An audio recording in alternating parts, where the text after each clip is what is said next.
page turners, and welcome back to the channel. I'm Matthew, the man with a hat who reads, and it's time to look back at the month that was. This is my November wrap-up for 2022. November was a decent month. We got quite a few books read. We got 14 books read, but not everything I had originally picked because, well, let's just say a library visit kind of broke the TBR early. But we're going to talk about those first, and then I'll go through the ones that were my own collection that I actually read. So I'm just going to put a little graphic over here and go through each of those individually here. Long Range is an entry in the Joe Pickett series by C.J. Box. I've enjoyed this series. It's a mystery series about a Wyoming game warden.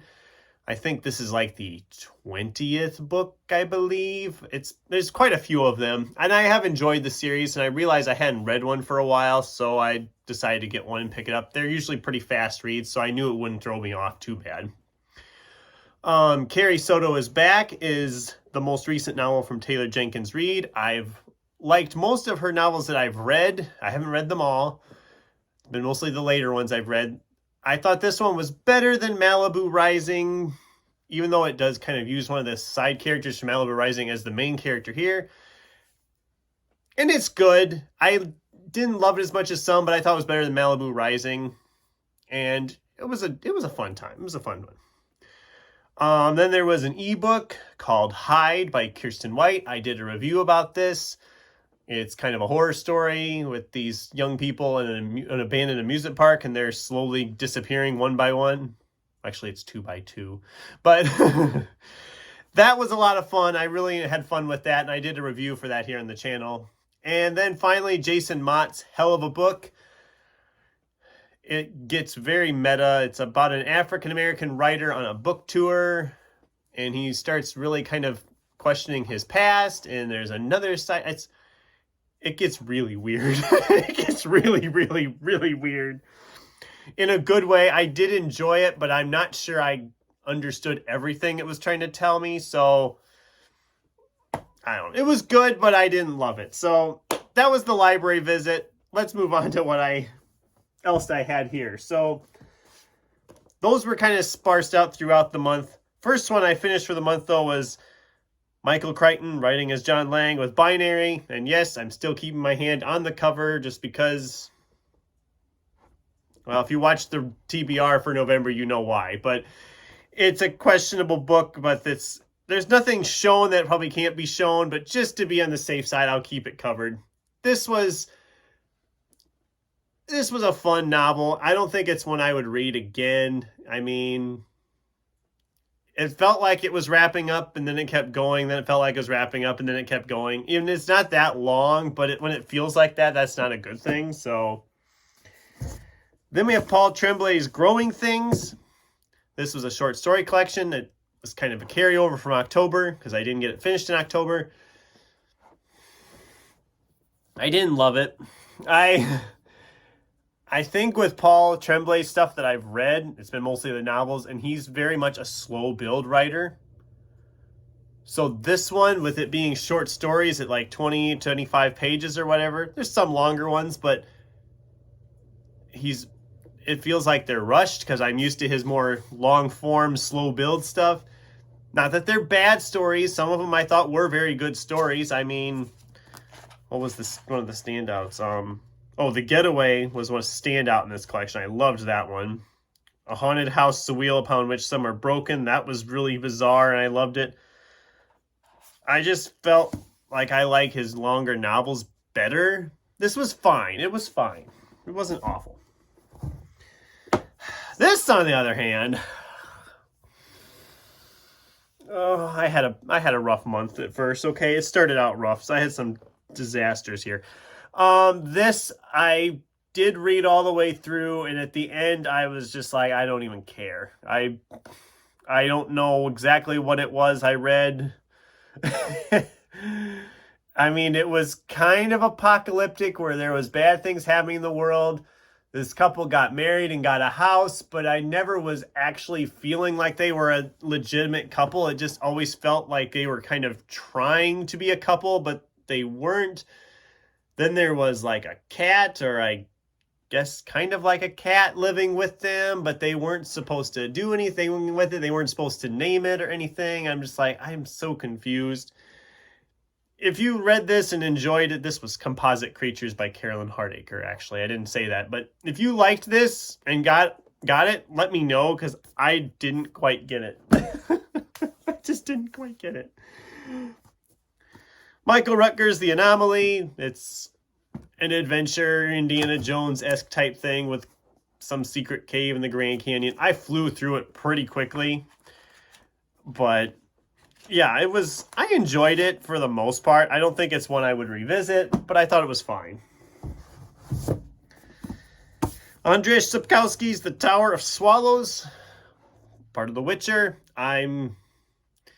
I drug on this one too. It took me a good 2 weeks to read this thing, which compared to some of these other ones that took me like 4 days, that was not a good thing. I just struggled with this. It's like one of the first ones in this series I really struggled with. So I'm hoping the last book, which I'm planning to read in December, doesn't do that to me too. But this one, in the end, I did like it, but it just felt like we were just slogging along so long. Okay, then my rate started picking up. I started really flying through books. So I'm going to fly through them here as I talk about them. Neil Gaiman's Ocean at the End of the Lane. This was better than I remembered it. I didn't remember it that well. I remember liking it when I read it the first time, but I didn't remember it. And I still really enjoyed this. This was the last book for my Neil Gaiman novel reread. So I'll have a video coming out ranking all of those here in another week or so, talking about all that. I still liked it, like I said, though. Then we have Alan Moore, David Lloyd's, and all these other people's V for Vendetta. This is my first time reading this. I really enjoyed it. I do want to watch the movie again because I seem to remember chunks of it from the movie, but I don't think it ended the way the movie did at all. The movie, I seem to remember ending a lot differently than the book did. But I did enjoy this. This was a 4-star finish for me. Spencer Quinn's Tender is the Bite. This was part of his Chet and Bernie mystery series. I wanted to read this so I could read It's a Wonderful Wolf before Christmas. It wasn't very long, and it didn't take me very long. It was about what I usually go with these, about 3 stars. I liked it, but I didn't love it, and it's not a series I'm keeping. I essentially bought this one because I'd read the other ones, and the library didn't have this one, so that was, like I said, a quick read. The Regrets by Amy Bonifans. You know, the more I've thought about this since I finished it, the more I'm not liking it. And I was expecting to love this from the premise, and I love the cover art. I love the premise of it. And there's some great ideas in here that I loved. But it's essentially a smut book with a ghost. I mean, their relationship, which I was like, okay, let's have them develop a nice little relationship. I know it's not a very long book, but there's enough time for that. It's entirely a physical relationship.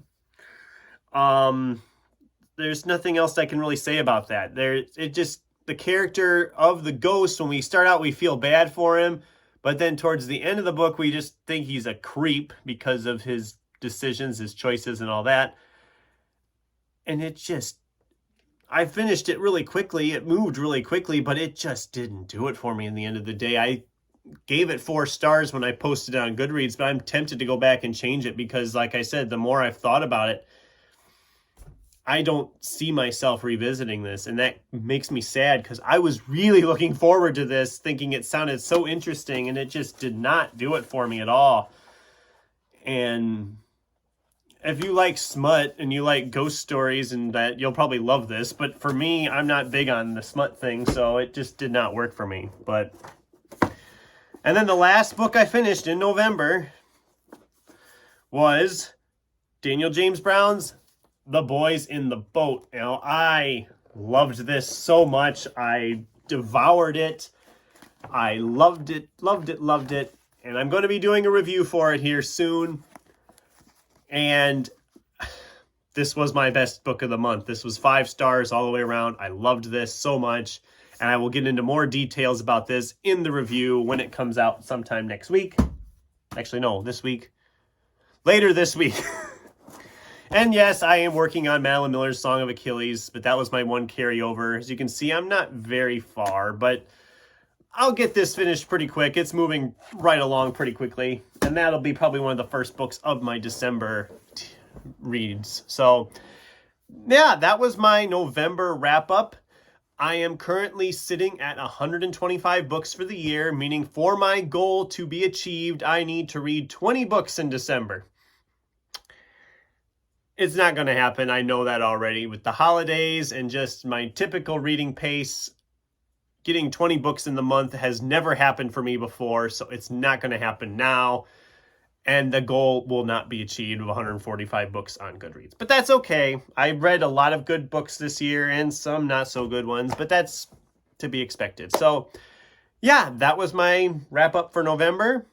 What did you guys read in November? What was your top book in November? Let me know in the comments down below.